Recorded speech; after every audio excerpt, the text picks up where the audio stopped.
that they had no alternative but to kill him. Well, in fact, that's contradicted by the eyewitnesses.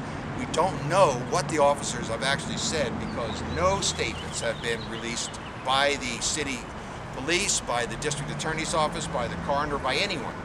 In fact, one of the reasons that we're filing this lawsuit is because we have been unable to get any information from the people who now know, that is the city police and those persons who have investigated this case.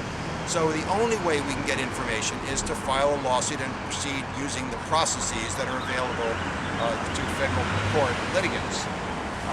But we were out there with investigators the night of the shooting and the days following and spoke to everybody.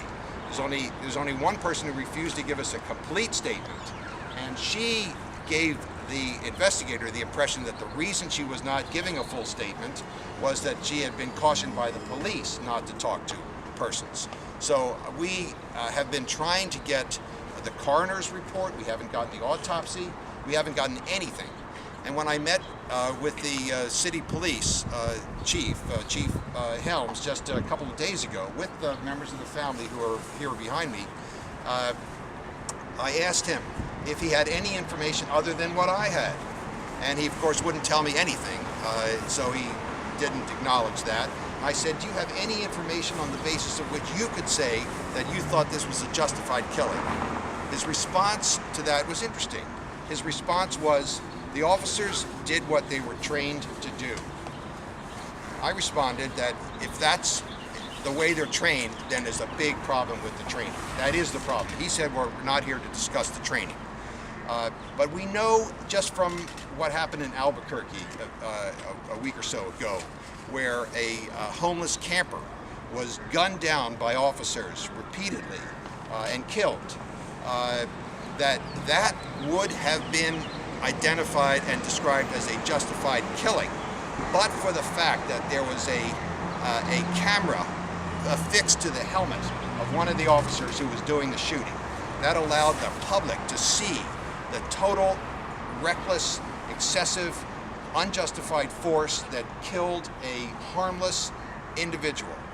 And we hope that the eyewitnesses are going to be equivalent to a camera affixed to the helmets of officers so that the truth will out.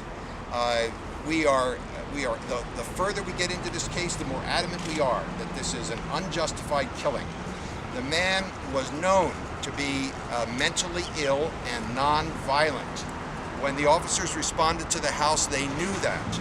They should have used whatever sensitivity they should be trained to exercise in dealing with someone who's mentally ill. And there was no reason for them to detain him or even to attempt to detain him. Persons who are walking on the street without being a threat to others do not have to submit to officers' interrogations. They can just go about their business. That's the freedom that we enjoy in this country. And for the officers to pursue him and to put him in fear, possibly, so that they eventually actually shot him, killed him, is totally unjustified and outrageous. And we are going to get to the bottom of this through our federal procedure.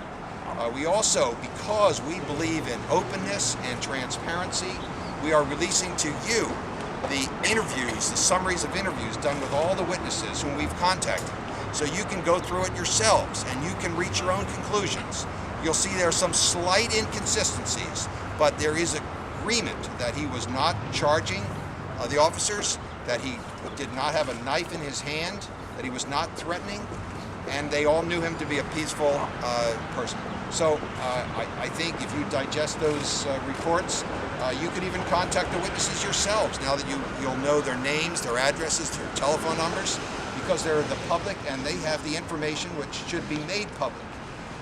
And I only wish that the district attorney and the city police would have the decency to do the same thing.